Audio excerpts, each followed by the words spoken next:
Thank you for listening to the Plain State Podcast, a production of the Department of English at the University of Nebraska-Lincoln. Saddiq Dzukogi is a Nigerian-born poet and author of Inside the Flower Room, part of the New Generation African Poets chapbook series, edited by Kwame Daz and Chris Abani. His newest poetry collection, Your Crib, My QIBLA, is out from University of Nebraska Press this month. Your Crib, My QIBLA is a powerful exploration of love, grief, and memory, dedicated to his daughter Baha, who passed away only 21 days after her first birthday. In this episode of Plain State, Saddiq talks with his friend Jessica Poli about his new book. Jessica Poli is a poet herself, author of multiple chapbooks, and co-editor of the forthcoming anthology More in Time, a tribute to Ted Kooser. They are both pursuing Ph.D s in English, with an emphasis in creative writing at the University of Nebraska-Lincoln. I have in my hands right now a copy of this beautiful book called Your Crib, My QIBLA, by you. And so this is coming out March 1st, right? Mm-hmm. Yeah. In about 3 days' time. I mean, I have bad maths. I used to be very good, but, ideal in words, I guess. You sure do. So you've been doing a lot of interviews and events, and you've got a lot of events and readings coming up. So you've been talking about the book a lot. So I'm just wondering, what's that been like to, have to have those conversations, since it is such a deeply, personal book that's so close to you. What's that experience been like? Yeah, It's been tough, right? It's not conversations that I want to have. There are like a lot of stories revolving the book that I haven't yet built the spine to engage in, or just not ready to have that conversation. And, when I was writing the book, I just wanted to have a platform where there will be silence, where I can talk to myself and also my child. And now it seems that conversation both imagined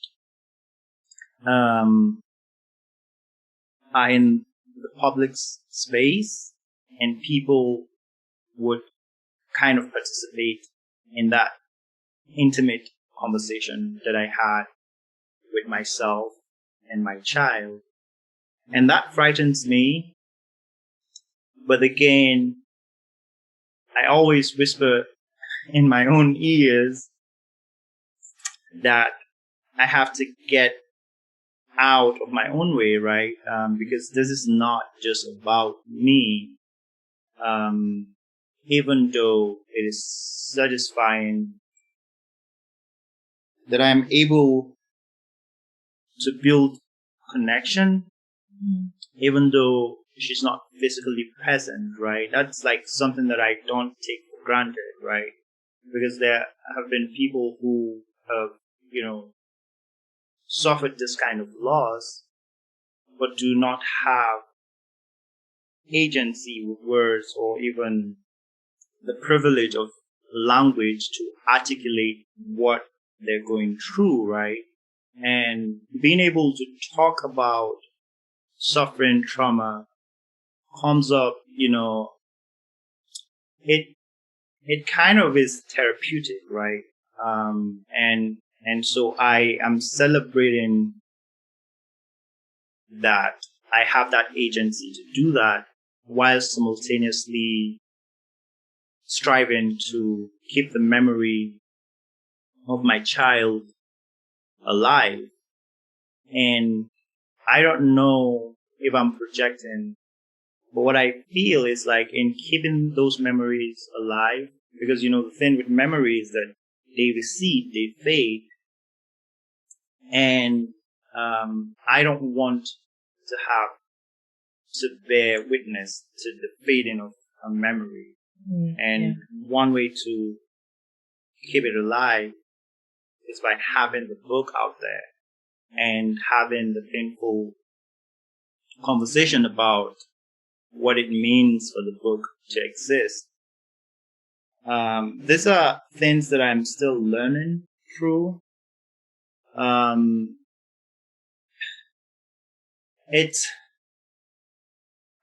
grateful, so it's like my body simultaneously holds the joy of this artifact existing out there in the world, and also holds the pain that it had to exist in the first place. Yeah, that makes sense. Have you read it? I know some people, after they get their first book, they might sit down and just read it since it's in book form. Have you read it? No.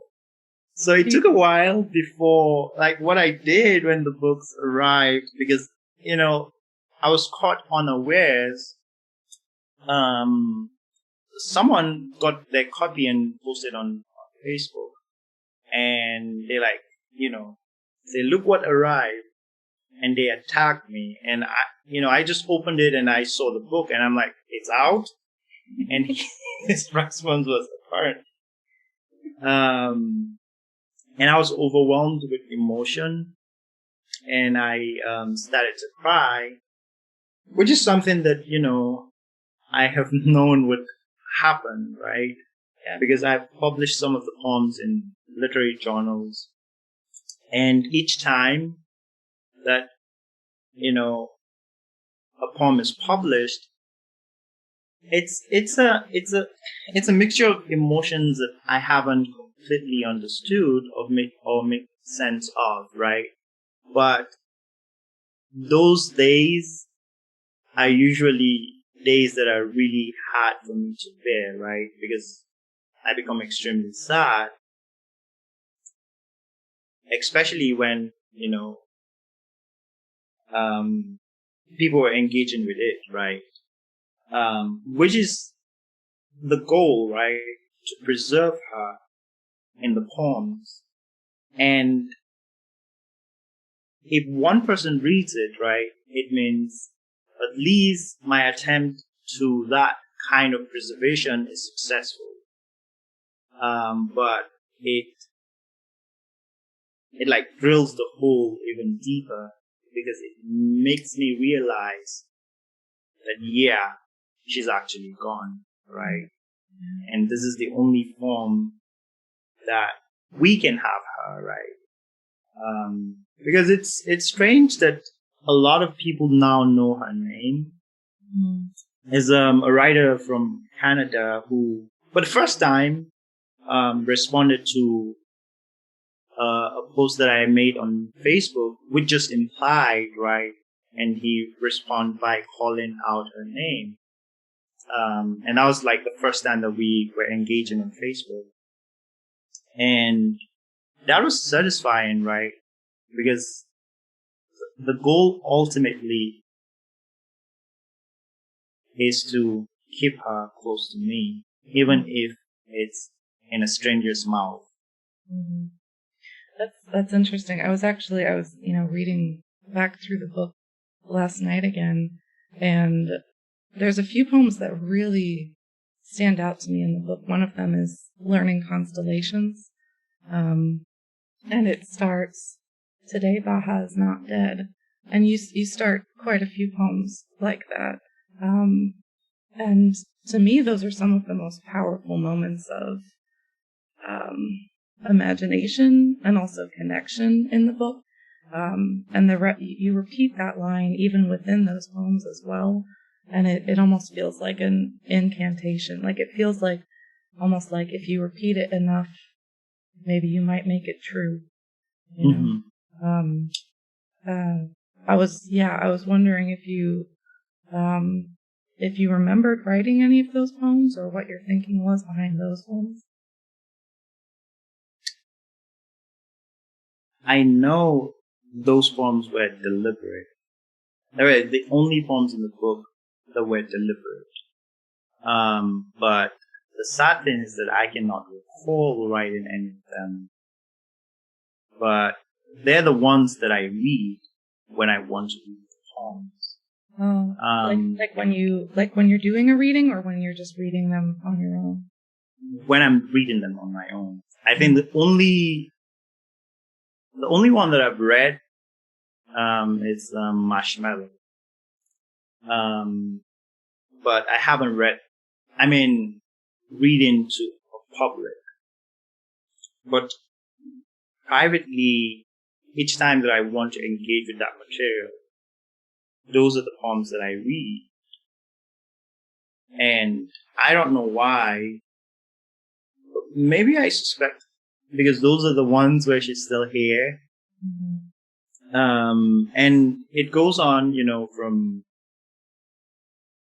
I don't recall the age, but I know 6, 12, 16, she's a grown woman, has children of her own. I think there might be about 5 of them, if I'm not mistaken. But, when we arrived here, we lost her about 7 months before we got here. We arrived at America. And since we got here, we have suffered, series of loss. First, it was a grandfather, my wife's dad, who passed. And then his mom, my wife's grandmom, passed 30 days afterwards. And I remember when my father-in-law died, it was different, right? Because when Baha died, my relationship with my wife was different, right? She was the only person who I allowed to talk to me, or to put it more accurately, she was the only person I listened to, because I felt that we spoke the same language, right? She understood. And if there's one person who even holds more agency over that grief more than me, it's her, right? Because this is not just a child that she cradled in her own arms. It's a child that grew inside of her. It's a child that is literally an offshoot of her body. But it was different with her dad, and and I would talk to my mentor about this. I'm not gonna say who, because I don't know if they're comfortable. Me talking about past relationships here, but I wanted to be of help to her, right? Because he was somebody who was important to me, right, too, because he's been there for me in ways that, that I cannot explain, right? But I couldn't connect with my wife, right, about that particular grief, because in some ways there was like a bridge that I needed to cross, right? At least in her own mind, because she's like, I cannot understand. And my response is, I do not understand like you do, but I get it. I get it.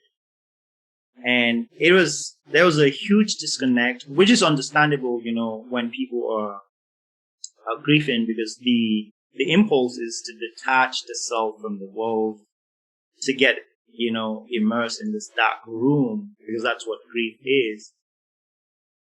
It really threatens to consume us. But, and this is important to the question that you asked, and hopefully maybe I can make it land. But there's a conversation that we had, and she was like, he's not your dad.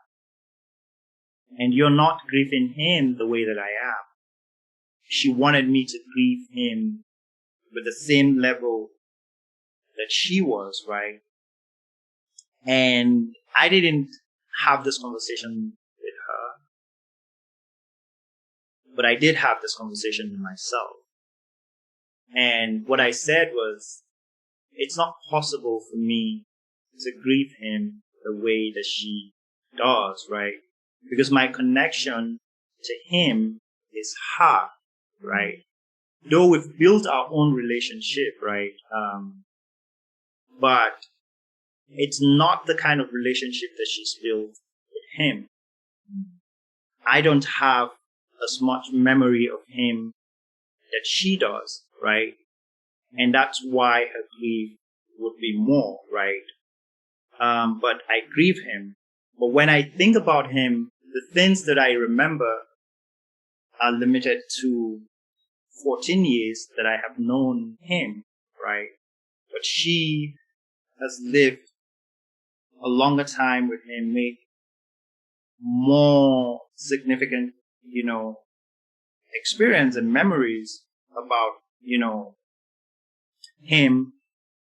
And 50% of my grief, or maybe 60% of my grief, is grief by association, right? And this made me think about memory. And when we lose someone, we just want to remember. Even though that remembering is a kind of violence against our own body, but it's a violence that we relish. Mm-hmm. Yeah.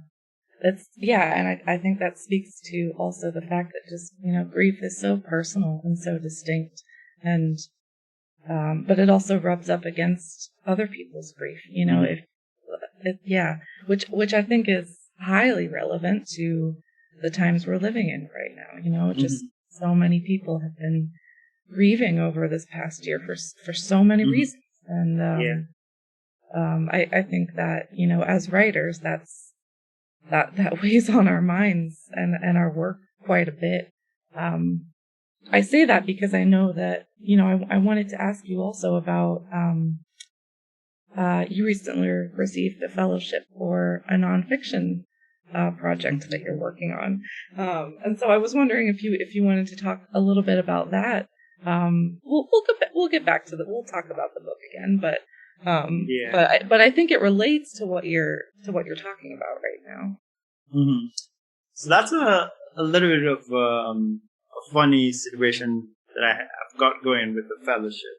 I actually wanted to apply as a poet, because, well, that's hopefully what I am. But they had this weird, and I don't want to diss anyone, but I still think it's weird, right? Guideline that if you're in a program, pursuing, the field that you're going to apply, the fellowship in, then you're like disqualified, right? Because like the language was around, you'd be considered, I don't want to misrepresent the language, but the feeling that I got from the correspondent, because I actually had to send them an email, hey, this doesn't make sense to me, why can't I apply as a poet, right? And the language sounded like, if you're still studying the thing, you're like an amateur, you're learning to do the thing. Which is true, right? Because like, as poets, as anything, to be honest, there isn't an end to schooling, right? You're always learning to improve. At least, that's what I think. I will say though, I think you're still applying as a poet, because I've read some of your nonfiction and I see poetry in it. I, It yeah, and we've had conversations about that, like what happens when a poet moves to another genre, moves to fiction, moves to creative nonfiction. And I think it can be really exciting. And I think that what you're working on is really exciting. So can you talk a little bit about what it is you are working on? Yeah, I can see that you're pushing me there because I'm resistant to go there. I know you are. But I agree with you, right? Because like I had a conversation recently, and the question was like, how do I go into nonfiction? Because weirdly people like saw that and they're like already asking me a question. How do you do nonfiction? I'm like, excuse me. I don't know what you're talking about, but I'm a poet, right? And the sensibility that I have is one that is shaped by poetry, and the way that I see the world, the insight that I get from the world is insight, that I get through poetry in a way that I've been able to harness that to be a way of seeing, to be a way of communicating, and a way of understanding, right? And it's like the language that I know.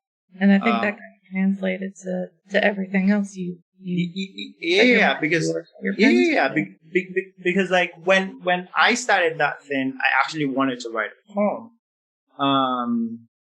about how the world had been reduced into a small space, and I was in the bathroom in a bathtub filled with water and felt so alone, right?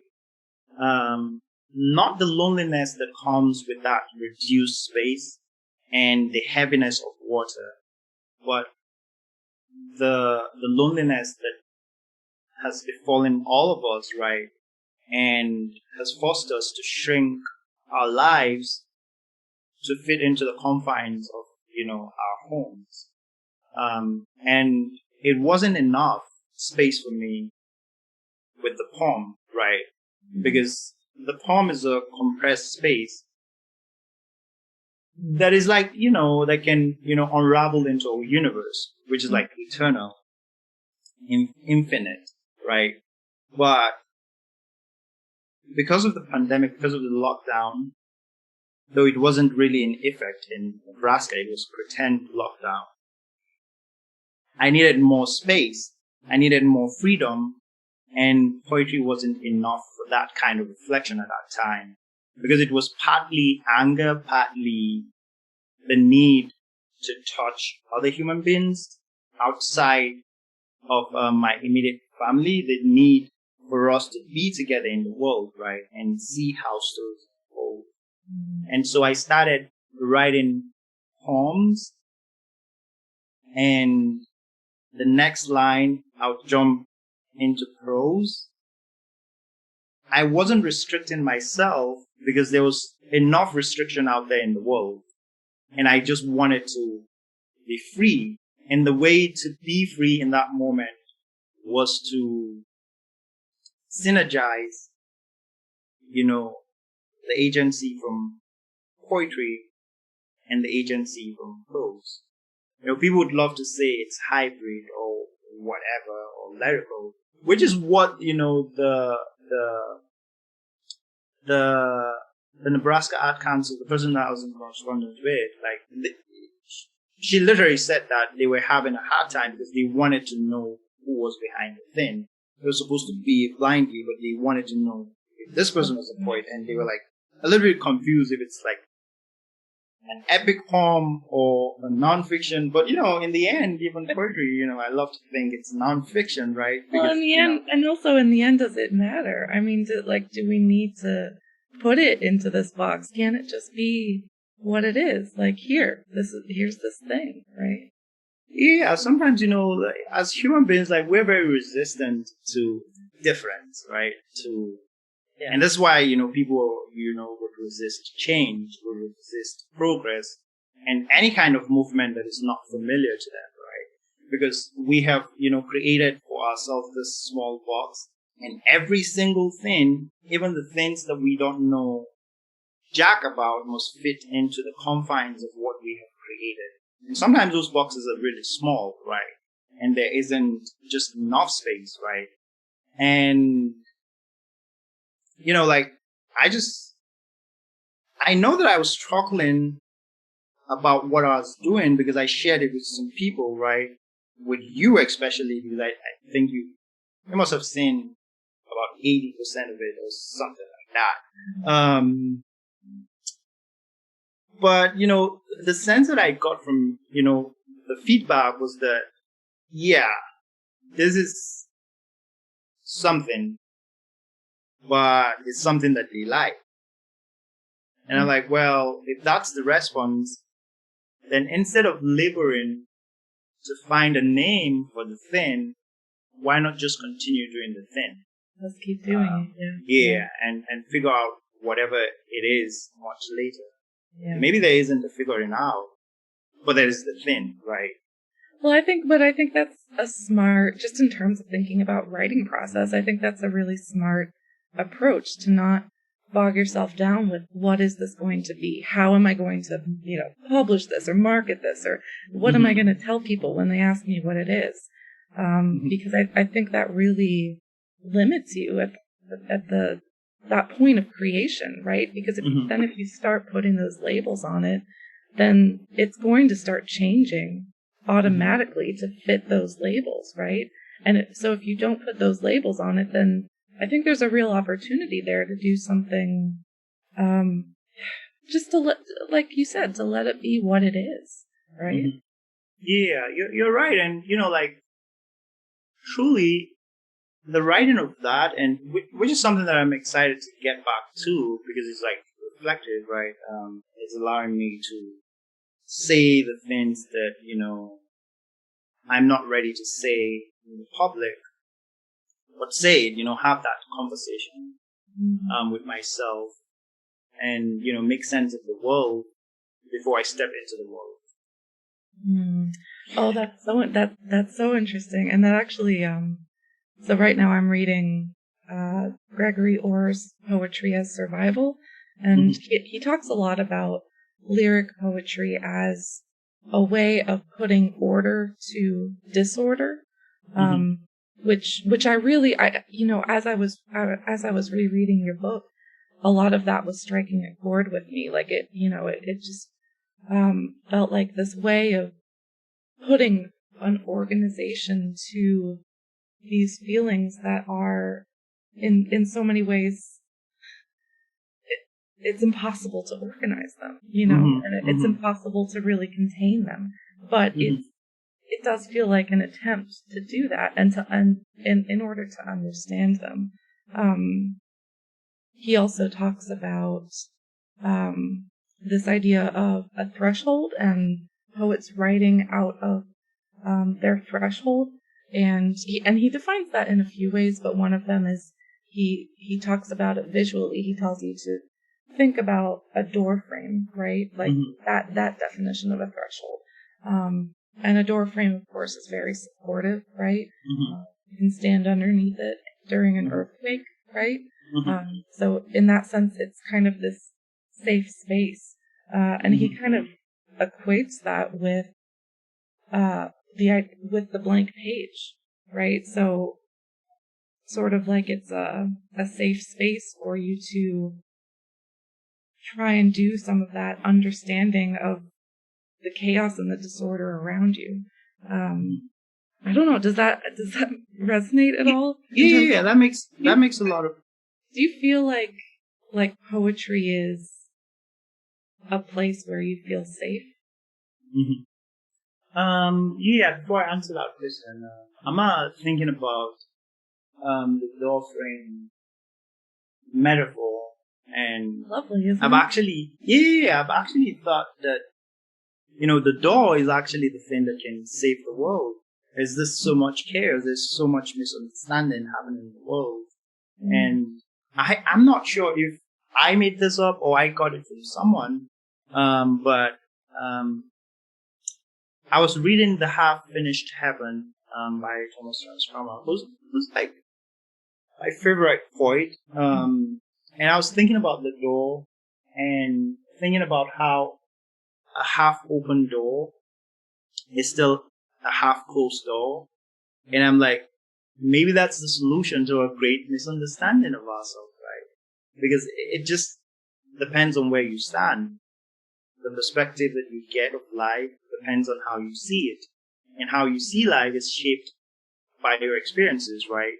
Which might be true, but it's not, it's not like the consensus, right? Because there are like numerous ways of seeing things. And even with the metaphor of the half-open door and, being a half-closed door, there might be somebody who's like standing at an even more awkward position where they're seeing both, right? But the thing is, all of those things are true, right? We just need to, be able to shift position, right? To see other people's truth, right? And if we're still more comfortable with our own truth, you can return to your position. But at least you're living in a world where you have more insight, right? Because you've seen from the other side too. And that helps you, from even understanding, not just the language that people hold, but also, their way of life, the culture that they hold, because you've seen it. And now I've forgotten about the question because, do you feel like poetry is a place where you feel safe? Oh, absolutely. And I think I was talking to you about this the other day. The Saddiq that now has evolved into this Saddiq that is a lot more different than the Saddiq of the first 25 years of my life, right? I wasn't this person. And the reason why I started writing poetry especially is solely because of the preservation of the self, right? Not in egotistic, right? But, I just want to be remembered, even if I do not live a remarkable life, right? I want to document the ordinariness that is my life, right? Because that's the only way that I survive. And I remember there was a day somebody was talking about my poetry. It was flattering, but my response was, thank you. And this is not, to the person, but to myself. Thank you for extending, the kindness of your words to me, for encouraging me. And I consider it a prayer, right? And amen to that. But that's not the reason why I do this. I do this because I want to survive. I do this because I want to breathe out there in the world. I want to understand myself. I want to understand the world. Because, we live in a world where increasingly there isn't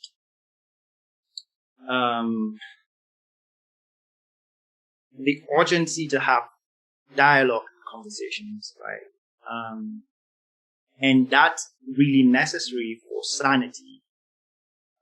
Even if, there's a conflict of ideas, there is excitement of having conversations. Because I really think that's the only way that we push the boundaries of knowledge, is by having conversations, by asking legitimate questions, genuine questions that are not malicious, of course, right? Yeah, and difficult questions. Yeah, and difficult questions. And I'm used to this in Nigeria, where there is the necessity to have difficult conversations, but there isn't the willpower to face that kind of difficulty. And so people sit on the problem, if it's a problem, and pretend it doesn't exist. But the thing is, when you put pressure on something that is explosive, guess what happens? There will be an explosion. Yeah, and I mean, I think we can see that a lot in, everything that's going on. I know we've had conversations about this before, but I think it is, to bring it back to poetry again, I think it is kind of a platform on which it's very conducive to have those conversations, or it can be. Not everyone is using it for that purpose, but I think there's something about the form of the poem. Maybe it's just not to simplify it so much, but maybe it is partially because it's short, right? And so you're better able to, I don't know, see through it and really be able to pick up on what the author thinks, right? And because it's so much about observation and about observing the world. And I think just, you can tell so much about a person by the way they observe the world, by the way they look at everyday, ordinary things. And I think that is kind of at the heart of poetry, is how do people look at an everyday, ordinary thing, and what do they see in it? What do they get out of it? And what does that mean in a larger context, in the way they see the world? Yeah. I kind of think it has always been a way to see the world. And even, I don't want to say better than that, but even outside of that, it has been a way to shape the perception of the world. The other day I was thinking about the great empires that existed, and thinking about Europe and the way that they disrupted the world, especially Britain, right? And I'm like, the things that we remember of them, the most successful tool that they employed is actually literature. Not the cannonballs, but literature. Yeah. Because we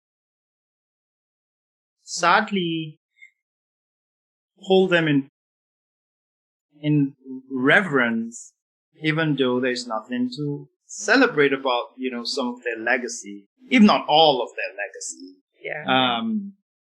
And yet, there's still the celebration of their culture, because they've successfully taken from us our stories and given us theirs, which is favorable of them, right? And then the perception of them that we have is one where we revere them in some ways, right? And so, because I've seen people achieve that, right, with art, I'm thinking that's, art might be the most powerful tool to decolonize, right? To take back agency from Europe, right? To take back our cultures, to shape a new reality of who we are, other than what, people would want us to be. I don't know if that answers your question. I think so. And it's interesting. And it's also just, again, speaks to, like, the bottom line is art is powerful. And, there were conversations going on, not that long ago when, certain arts programs were beginning to be defunded. And it's kind of like, it's often the first thing to get cut, right? When we're talking about budget cuts. What's the use of arts programs? Well, there's a lot of uses for them, right? Like I think it goes back to, you were talking about the fact that, you go to poetry, like you write poetry, you do these art forms to survive. But I think also we consume them to survive, whether you're talking about a poem or a movie or a TV show or, you know, a piece of art on the wall. We all have these things surrounding us, and they get us through the day, every day. And I often wonder, just like, where would we be without that, without those outlets and without those artists to make them? Yeah, because, you know, the page or the canvas or even the screen, right? If it's a movie, afford us a certain kind of intimacy and silence that allows us to hear what we've been avoiding to hear. Yes. And 2 days ago, I was watching this movie. It's called Mango Dreams. I think it's a Bollywood movie, but it's in English. And it's about the conflict that exists between Hindus and Muslims in India, and the division of the country of India, you know, partitioning of it into Pakistan and then India.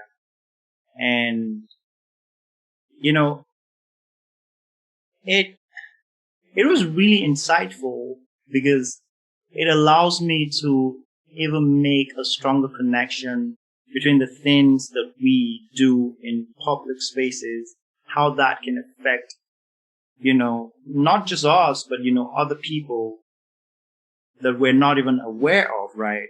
The impact that, you know, our actions can have on, you know, ordinary lives can be immense, right? And we can be blindsided by that because there isn't the proximity to be knowledgeable about, you know, how we've affected those lives, right? And so the story was about this siblings that got caught up in both sides of the divide, right? The line separated them. And, you know, that's some politician, that's some country, right, deciding to just split this one people into two, right? And when you hear about that, you're like, yeah, once upon a time, Pakistan was part of India. You do not think that, you know, that division might have actually separated siblings. But that's actually what it did, right? It's not just, you know, breaking these two things into two different entities. It's actually splitting families, right? Siblings, fathers, sisters, you know, mothers, husbands, wives. Yeah, it can't be a neat split, right? It's gotta be messy. Yeah. I do I wanna turn back to your book a little bit, and talk a little bit more about that. So this is a book, you know, about grief, obviously, but about fatherhood and family also. And, you know, just knowing you, I know how much, how important family is to you. And so I'm wondering, and I don't think we've ever really talked about this, but I'm wondering what kind of space poetry takes up in your just like day-to-day family life. Do you read poems together? Are your kids interested? Have you successfully passed on this obsession of yours? Yeah, so that's a tricky but simple question. And, you know, I'm just going to respond first by saying Rayhan, he wants to do a lot of things, you know, like I've been trying to support him in all of his, I don't want to call it excesses, but he wants to do a lot of things. Today he wants to be a scientist. Tomorrow he wants to be a soccer player. The other day he wants to be a painter. Yeah, but I think he might have the sensibility of a poet, right? Because he says these things that I steal and put in the poem, right? There are like a couple of things that he said in some of the poems in the book, which I found really interesting, right? You know, his grief was different. We weren't paying attention to him, right? Because we didn't realize that he was grieving, right? We're self-absorbed in our own sadness and sorrow and grief, that we didn't realize that, wait a minute, maybe he too must be going through the same process, right? Because you have a poem that's kind of written in his voice, right? Yeah, it ends the first section. Yeah, which is a tricky one, right? Because I know there was a back and forth during the editing, right? Because I sampled out, and there was like a certain kind of resistance to that particular poem, even though a couple of people liked it, but they're like, yeah, we're not sure if this is in the voice of a child. But all I did was transcribe what he said, right? Really? He woke up in the morning, and he was scrolling through the phone, and he asked, where do we go to when we fall asleep? And that's a simple line, but it's a complex one to try to answer, right? Well, also, the line that follows is that where my sister went? Yeah. So he was asking those questions, and he was directing them to his mom, and I was there taking notes on my phone because I recognized what was happening, and all I did was to put those things together. Not that it all came out at once, but it was like series of questions that he was asking, and I doing the work of putting them together into one unit. But I love to say 70% of that language is his, right? And he would say these things. The other we were driving to a lake. I think it's Pony Lake. And the sun was in the sky, right? And he looked at it and he's like, it looks like the sun is on fire like a flower. Mm. And, those kind of languages, it's like an outburst. It comes and goes. And he's in first grade. And they've started, reading poems and also writing poems. And one of our neighbors, sent the mom a message that his friend Gabi told her that Rehan wrote a poem that made the teacher really happy, and she gave him a prize. And so the mom was, my wife was telling me, and I was like all being cocky about it. I'm like, well, of course, he wrote a poem that she liked. Of course he did. He's got the need. He's got the thing. Yeah. But to bring to try to answer broader question about the place of poetry in the house, I'm always writing in the bathroom, in the sitting room. I'm not the poet that sit on the table and say, oh, I'm going to write a poem, right? And set up the ritual to write a poem. I write poems, lines, to be more precise, when I'm watching the news, right? And somebody says something dumb in the news, because they always say dumb stuff on the news. And I respond, right, to that. Or in a movie, right? I see a scene Like, well, a poem can exist in this space. Or while I'm driving or taking that evening walk around the city. Those are the times that poems or lines of poems come to me. The other day I was driving, and I haven't written a poem in a long time, and I was thinking about my grandmom, and I realized that we have never celebrated her birthday.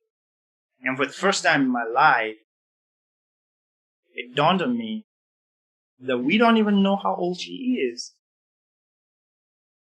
And I'm pretty much sure there isn't a birth certificate, right? Yeah. There isn't anything to show how long she's been here on Earth. And I'm like, well, that's a poem. And I think before writing that poem, I spoke to you about it. I'm like, I don't have the energy to write this poem, but, I recognize that there's a poem here. Yeah. And you encouraged me to do that poem. And now I exist as a son, which is even more exciting. But my wife is always jealous when, I talk to other people about poetry, and, she was, at one point she was like trying to measure up to be of the same kind of assistance that, other poets that I fraternize with are to me, to my writing. So she would read up and try to compete in that way, which, it's a lot of pressure. And, I always thought that isn't useful, but I've always read her my poems, right? I want to believe that's why she fell in love with me when I was still sentimental and all. Yeah. But, were you giving her poems at that yeah. time? Oh, I was very romantic, Jess. I remember there was a day, because we went to the same, what do you call high school, right? We went to the same school. We're pretty much the same class. I'm in our junior secondary school days, the first two classes. And we started dating in our final year of secondary school. And we were writing exams. It was like in an exam hall. Like big, all of us would be in this exam hall, and the strictest of strict teachers in the school would be the invigilators, right? And they're like really strict, right? And you're not allowed to pass on papers and all of that. And so I finished before she did, and we're on the same roll, right? But she was behind me. I think about 5 decks behind me, and I had finished. I'm not sure whether, I finished, or maybe I pushed myself to finish before her. I don't know. I don't remember. But I didn't fail, so maybe I did actually finish. And, I took a part of the question paper. I cut out of it and made a love sign on it and wrote her a note. She still has it, but I don't remember what I wrote, but it was something sweet. Because she still remembers, and she kept the paper for like 14 years. It's still there. And when I was leaving, I dropped it on her desk. That's like incredibly stupid, and because if we were caught, right, exchanging papers, that's dangerous. But there were not answers, right, to the questions being asked. There were answers to the questions that my heart was asking. And I thought, she needed to hear it at that moment, at that time. And maybe the risk factor even made it more enjoyable. And worth it. But yeah, I did that stupid thing. It worked out for you, apparently. Yeah, exactly. It did. Because we're here, still kicking it, right? Suffering together, celebrating together, laughing together, crying together. And moving through the world together, right? And she's lending me strength. And we have like 4 beautiful children. And those kids, they're the light in this dark, dark world. Not just for me, but for all of us. And hopefully for the world.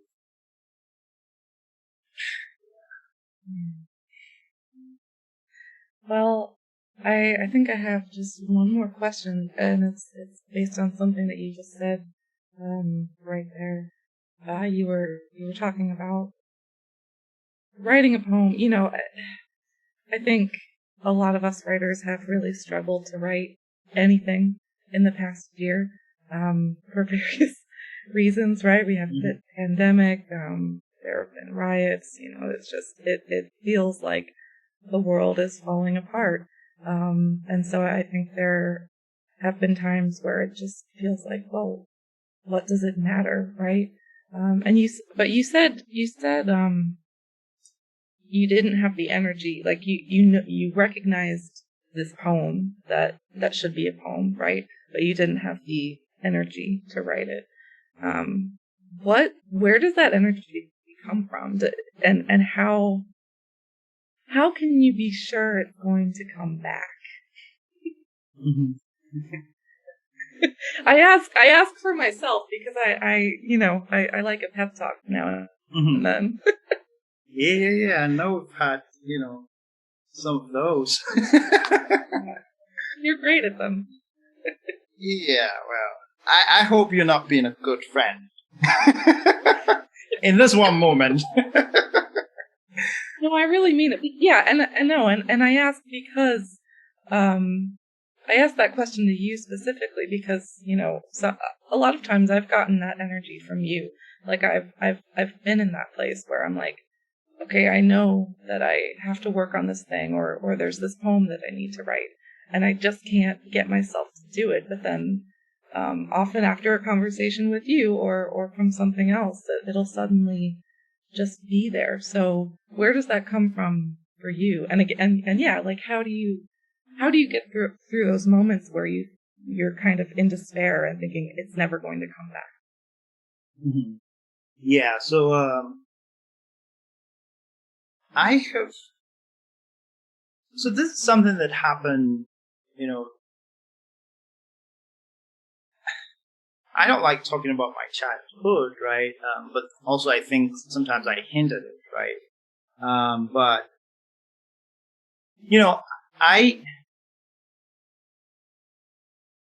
I moved through the world without a lot of confidence, right? But weirdly, a lot of people don't even know.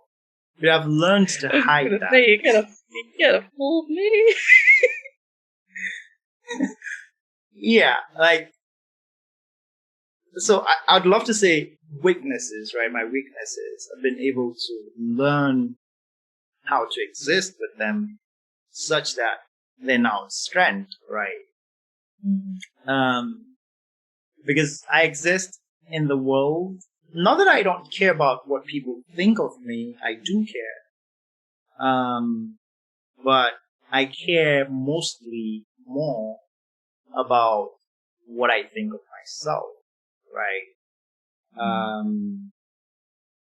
And move through the world that way. And so, for me, I'm never afraid of losing the chance to write a poem because I know that I would write a poem, right? And so, the thing is, I either write a great poem, or a good poem, or a really bad poem. But I am comfortable in all of those outcomes. It's not important to me that it's a great poem. It's important to me that I've been able to capture this moment that seems important enough for me to write a poem about. Whatever that comes afterwards is a bonus, right? If it ends up being a great poem, I am excited about it. But the mere existence of that material is the goal for me, right? Because what I am always interested in is preserving moments so that other people who have not experienced those moments can at least have a shot at something that tries to replicate that moment. Because ultimately, even if it's a great poem, it's just an attempt that wouldn't hold up to the real moment, right? And so I'm satisfied in that. And so that saves me a lot of trouble about anxiety, about pressure to create a good poem or a great poem, because the thing that I want to do is just, to make a documentation of that particular moment. And sometimes when I'm going to write a good poem, I kind of know. I don't know. It's just a different energy entirely. Yeah. And, I don't know if we've had this conversation, but, I can just spring up and say, oh, I'm going to write a poem today. I can feel it. Yeah. And so I felt the same feeling. Yeah. And it's something, it's something undefinable, right? There's something about. Yeah. It's just different energy. Yeah. Because also, I think what makes a great poem is the poet's willingness to see, to hear, right? And so if I wake up in the morning and I have a certain level of clarity and a certain level of solitude, positive one, where I hear things that ordinarily are drowned by the noise of the world, I know that the universe is coming together in a way that if I sit down, right, I'd be able to make a poem out of the things that I hear, which in other days, I wouldn't. And so I'm like, yeah, something is going to happen. But also, each time I remember I was telling a friend, because they had completed a book, which I thought, and still do think it's a great book. But there's still this anxiety about, it's not there yet. It's, this, it's that. And I'm like, that's enough. That's enough. That's enough. That's too much energy to be expending on this one thing. It's not gonna be the total sum of the work that you produce. It's a journey, right? Do not allow yourself to be imprisoned by one poem, by one book, because hopefully there's a lifetime to generate a large body of work. You don't want to be the poet who you drop that one book and that's it, right? Because you're exhausted, right? But I see every poem as a stepping stone to the next book. I see the book as a stepping stone to the next book. And, eventually what I want when people look back at my career, if eventually I build one, is to be able to see how I moved, right? Because that's all that life is. It's movement.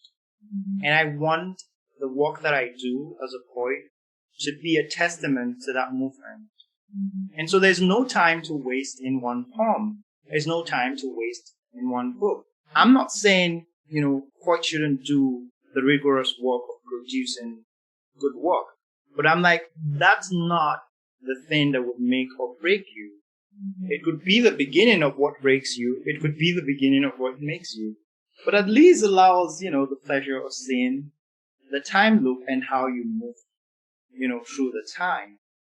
And, sometimes it's not linear, right? You move forward, you move backwards, you move forward, you move backwards, you move forward. And that's life. It's not, yeah, that's it. It's and a so reflection of life, yeah. Yeah. So I'm comfortable with that kind of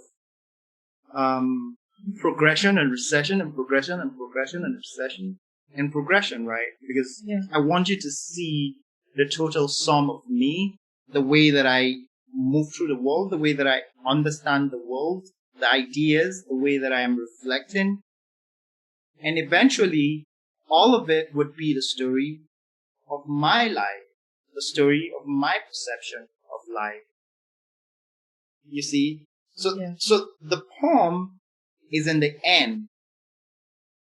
All of the poems that I write, all of the books that I would write, all of it comes together to write that ultimate poem that hopefully would be an enjoyable one. Well, I think that's a perfect way to end, with the poem as the end. Yeah. Thank you so much, Saddiq. This was great. Thank you, Jess. You know, when I'm like, Jessica. So thank you, Jessica. Well, you're welcome.